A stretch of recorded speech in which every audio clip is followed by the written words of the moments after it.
Amado povo de Deus, celebrando Sagrada Família na liturgia da Igreja, nós também somos convidados, a partir das leituras de hoje, a pensar um pouco, refletir um pouco e rezar bastante a realidade das nossas famílias em nossos tempos, iluminada, realidade esta iluminada pelos testemunhos que a gente vai encontrando na Sagrada Escritura.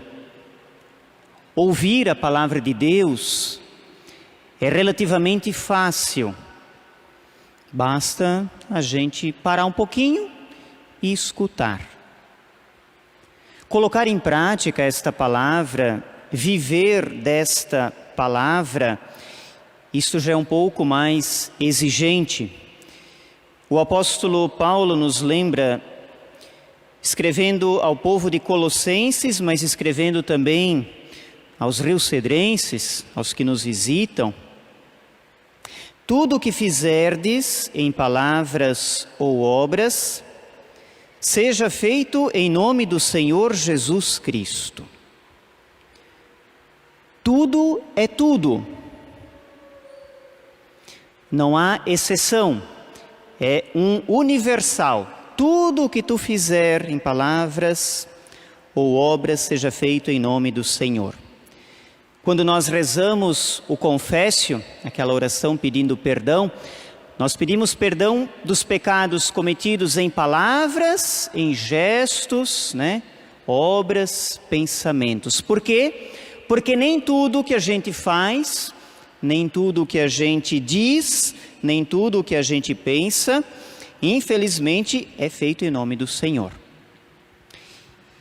E quando na família as coisas também não são feitas em nome do Senhor Jesus, a partir de Deus, a partir daquilo que é sagrado, divino, alguma coisa vai caminhar fora dos trilhos, Ainda bem que Deus é misericordioso, que Deus é bondoso, compassivo.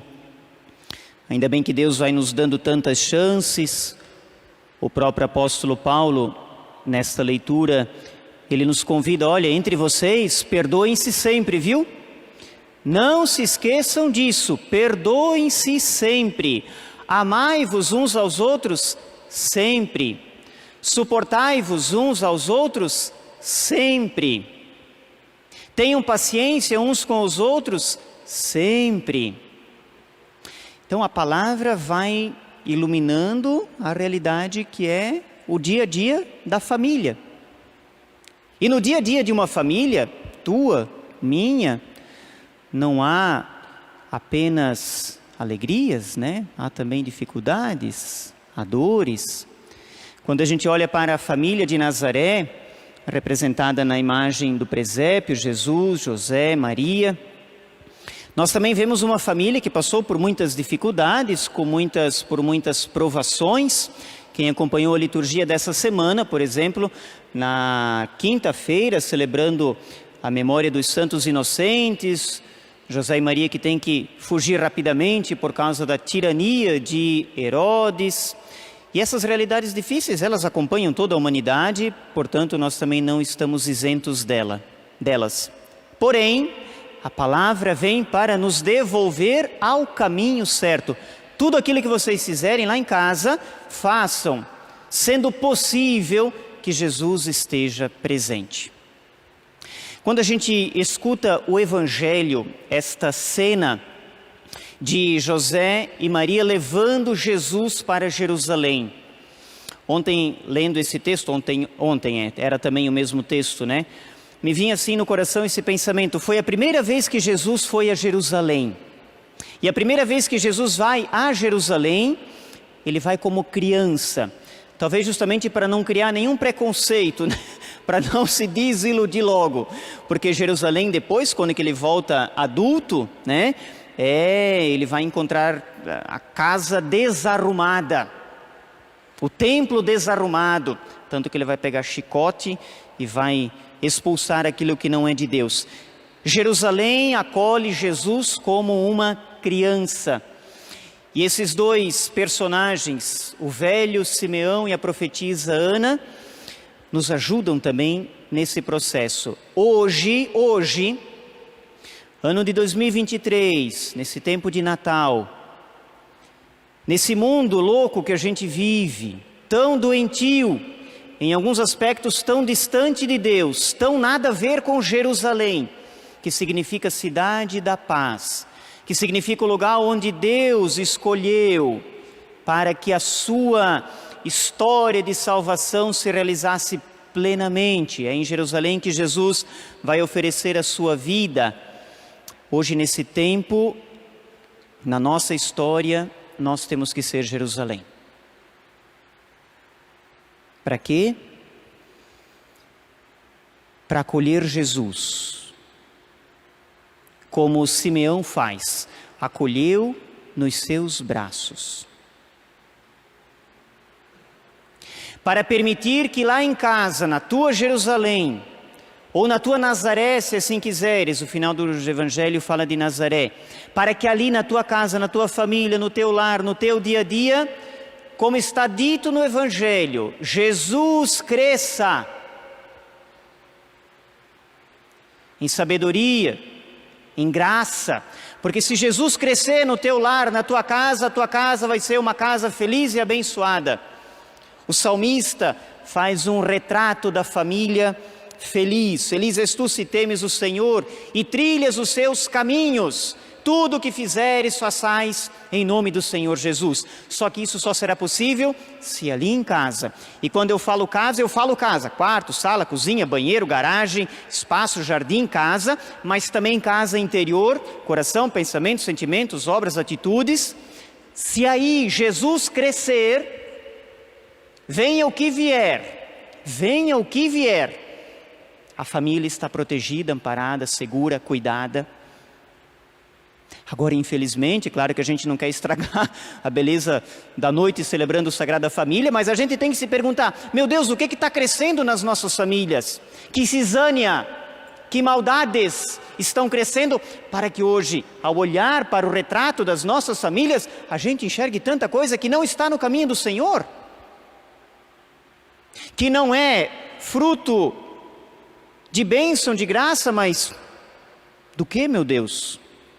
Basta assistir jornal, basta o padre aqui acolher os que vêm conversar e partilhar, basta a gente conversar com os catequistas, basta a gente enxergar lá no teu espaço de trabalho, começa a conversar e dialogar para ver onde que nós vamos terminar ao falarmos de família.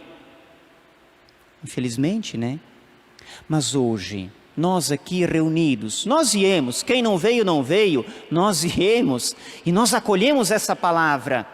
E a partir da primeira leitura, nós precisamos novamente, outra vez, de novo, recomeçar sempre a viver o mandamento dentro do decálogo dos 10 mandamentos. Os 3 primeiros se voltam para Deus. A partir do 4, honrar pai e mãe, primeira leitura que ouvimos. Todos os outros 7 falam de relacionamentos entre nós. E o primeiro, ele é específico da família, honrar pai e mãe. E todos nós somos filhos. A gente pode não sermos todos pai e mãe, isso é fato, mas todos nós somos filhos. O mandamento é para todo mundo, porque todos nós viemos de uma família. Honra teu pai e tua mãe, e os teus pecados serão perdoados. Veja que promessa está anexada ao mandamento. Aliás, dos 10 é o único mandamento que vem com promessa. Os outros todos a gente tem que cumprir, ponto final.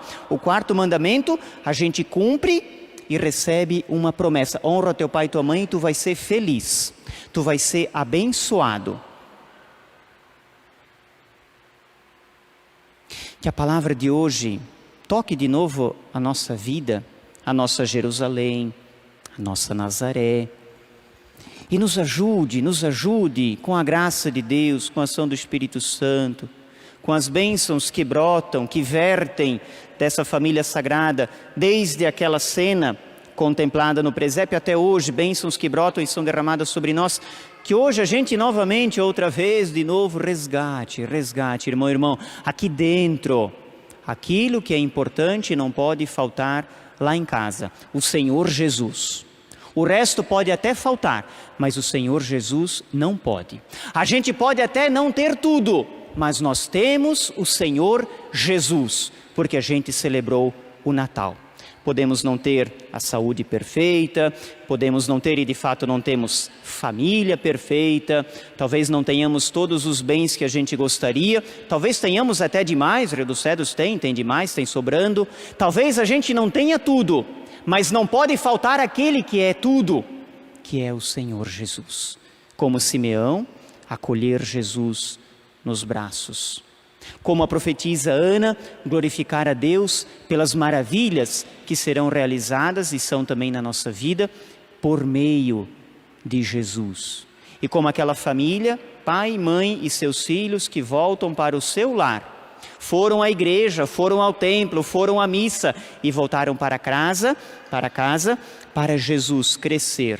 Mas não, esse símbolo nos faz pensar em um crescimento físico, crescer aqui dentro.